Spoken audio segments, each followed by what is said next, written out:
Saviez-vous kalau satu makanan di sebuah negara bisa menjadi bagian yang tak terpisahkan dari identitas nasional, simbol sehari-hari, bahkan warisan budaya? Salah satunya adalah makanan ini. Yap, roti. Di Prancis, roti bukanlah sekedar makanan, melainkan bagaikan nafas bagi kehidupan sehari-hari masyarakatnya. Roti punya tempat yang sangat istimewa di hati masyarakat Prancis. Bagi mereka, hari belum dimulai tanpa potongan baguette yang masih hangat, serta secangkir kopi.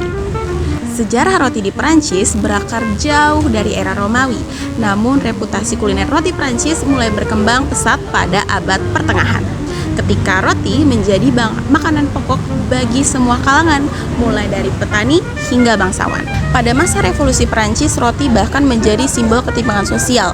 Kelangkaannya memicu keresahan, bahkan menjadi pemicu pemberontakan rakyat pada masa itu. Pas de pain, qu'il mange de la brioche. Begitulah ucapan yang konon dikatakan oleh Ratu Prancis, yaitu Marie Antoinette. Pada saat itu, ia mencerminkan betapa pentingnya roti dalam kehidupan masyarakat Prancis. Pasca revolusi, roti kemudian menjelma menjadi simbol kesetaraan. Nah, kamu tahu nggak kalau baguette itu punya julukan loh sebagai pain d'égalité atau roti kesetaraan.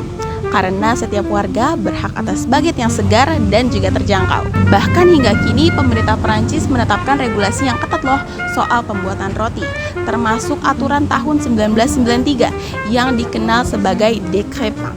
Aturan ini menyatakan bahwa baguette tradisional hanya boleh dibuat oleh 4 bahan, yaitu tepung, air, garam, dan juga ragi. Nah, ini adalah sebuah kebijakan untuk melindungi kemurnian dan identitas budaya yang terkandung dalam roti di Prancis. Nah, di Prancis terdapat berbagai macam varian roti loh. Coba kita lihat yuk, ada apa saja. Yang pertama, siapa sih yang gak kenal dengan roti panjangnya tipis satu ini bernama baguette. Baguette ini adalah simbol nasional yang tak tergantikan dari masyarakat Prancis. Bahkan di Paris juga ada kompetisi tahunan tentang baguette ini loh, yang bernama Grand Prix de la Baguette de Tradition Française. Selanjutnya ada pain de champagne. Ini adalah roti bulat berbahan tepung campuran gandum dan rye. Ini memiliki rasa yang sedikit asam karena fermentasi alami. Dengan tekstur yang kokoh, dulu roti ini dibuat oleh keluarga petani untuk dikonsumsi oleh mereka sepanjang minggu. Selanjutnya juga ada fougasse, yaitu roti pipih berbagai bentuk yang seringkali diisi isian seperti zaitun, bawang, atau keju. Nah, roti ini adalah roti yang terkenal di daerah Provence. Kemudian di daerah Normandy dan bagian utara Prancis ada brioche. Brioche punya rasa yang manis dan juga lembut, kaya akan mentega serta telur. Biasanya brioche disantap sebagai sarapan ataupun pada hari raya dan hari-hari spesial lainnya oleh masyarakat Prancis. Dan yang terakhir ada pain d'épices yang sangat terkenal di daerah perbatasan Alsace dan Bourgogne. Roti ini berbumbu kayu manis, jahe, dan madu. Roti ini memiliki jejak pengaruh Jerman yang sangat kental di daerah perbatasan. Pain d'épices populer dikonsumsi ketika musim dingin dan juga Natal. Selain itu, terdapat etika makan roti dalam kebudayaan Prancis loh. Roti tidak disajikan di atas piring, melainkan langsung di atas meja atau alas makan.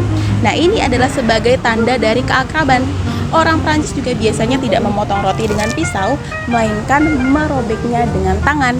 Nah, ini adalah sebuah gestur yang mencerminkan kesederhanaan dan juga kebersamaan. Saat makan di restoran, biasanya pelanggan juga akan diberikan roti bahkan sebelum mereka memesan makanan. Dan setelah makanan selesai, orang Prancis biasanya menggunakan roti untuk menyapu bersih saus dari piring mereka. Mungkin ini adalah sebuah tindakan yang dianggap kurang sopan di negara lain, tapi di Prancis ini justru menandakan sebuah kenikmatan. Meskipun supermarket modern di Prancis menjual berbagai jenis roti, namun mayoritas orang Prancis tetap setia membeli roti mereka di toko roti atau yang disebut dengan boulangerie. Di kota maupun desa, boulangerie adalah tempat perjumpaan sosial. Orang-orang biasanya bertukar kabar, menyapa tetangga, dan menikmati aroma segar roti yang baru saja keluar dari oven. Pada 30 November 2022, baguette secara resmi diakui oleh UNESCO sebagai warisan budaya tak benda kemanusiaan atau patrimoine culturel immatériel de l'humanité. Pengakuan ini tidak hanya merayakan roti itu sendiri sebagai produk makanan, tetapi juga menghargai keahlian pembuat baguette tradisional serta peran sosialnya dalam kehidupan masyarakat Prancis. UNESCO menilai bahwa baguette adalah simbol penting yang mewakili cara hidup, tradisi, dan praktik sosial. Pengakuan ini mencakup seluruh proses yang melibatkan pembuatannya, mulai dari pemilihan bahan, fermentasi, teknik pengulenan, hingga interaksi yang terjadi di toko roti atau boulangerie. Dengan masuknya baguette di dalam warisan budaya tak benda UNESCO, Prancis tidak hanya melestarikan roti sebagai makanan, tetapi juga sebagai manifestasi dari identitas sosial dan juga kekayaan budaya yang hidup. Roti di Prancis merupakan pencampuran antara tradisi, identitas nasional, dan juga seni kuliner. Ini menunjukkan bahwa dalam sepotong roti yang tampak sederhana, tersimpan nilai-nilai mendalam tentang sejarah, keterampilan, dan juga kebersamaan dalam masyarakat Prancis. Roti di Prancis bukan hanya untuk dimakan, tapi juga untuk dirayakan. Alors, c'est tout. Merci beaucoup et bonne journée.